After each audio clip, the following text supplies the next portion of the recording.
Hi guys, good evening. Yung ulam ko ngayon, buriring ulit. Kasi gabi na, sirado na yung palengke. Kasi natulog ako, naglaba ako maghapon, napagod ako. Ay, ayan, pawis ko. Lumakad lang kasi ako. Malapit lang naman yung palengke dito, mga 3 minutes lang yung distance. Ito yung nabili ko.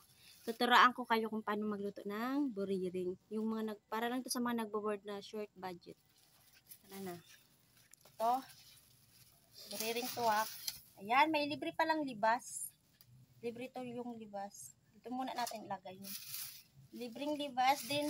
Kalahating kilo to. Ay, hindi. 1 kilo pala to. Nakalimot ako. Sorry lang. 1 kilong buriring. Wow, so really yummy. Yan o. 1 kilo to. Kasi gusto ko rin naman kumain nito. Ayan, dami.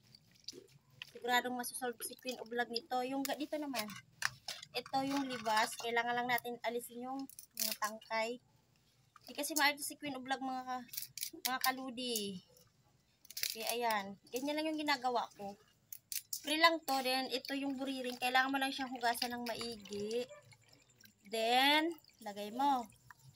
Pag lagay mo, kumuha ka ng kunting libas. Tapos, lagay mo sa ibabaw niya. Ganitohin mo ulit. Ganyan lang po.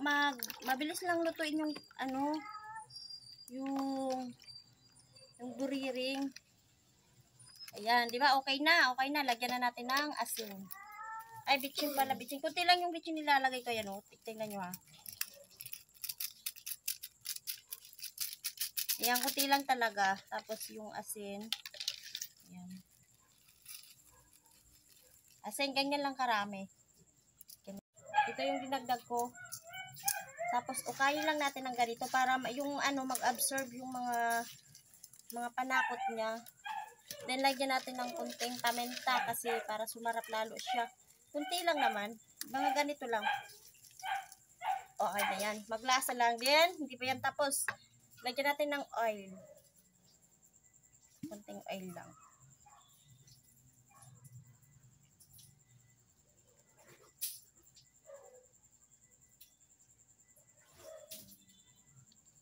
Then yung last, suka.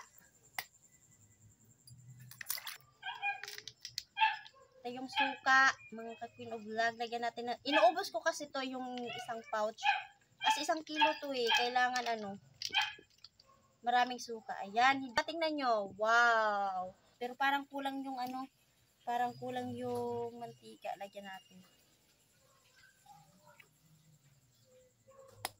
Ayan, okay na. Wait na lang natin. Pero habang naghihintay tayo na maluto to, magkakape muna ako. Ayan. Magkape na muna tayo, no? Guys, namumula pala yung mukha ko kasi kanina nag-ukay-ukay ako dun sa labas. Kaya yung mukha ko, ayan, namumula siya.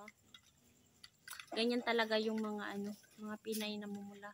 Pag naiinitan. Magkape muna ako, no, habang hinihintay ko yung niluluto kong buriring. Amoy pa lang. Parang na ako, natatakam na talaga. Wow. Masarap.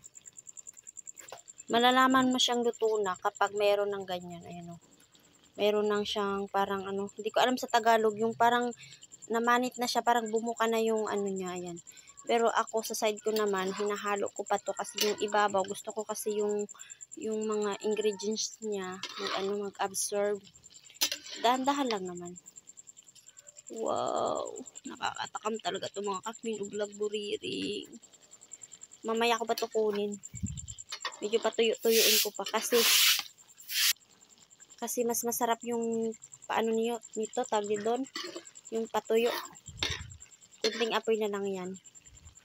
Wow. Nakakatakam na. Parang gusto ko nang kumain ito, mga ka-Queen of Vlog. Sino bang nakain ito ha? Sa mga gustong kumain nito, punta lang kayo dito sa Masbate or sa boarding house ko. Pagluluto ako, kayo libre pa.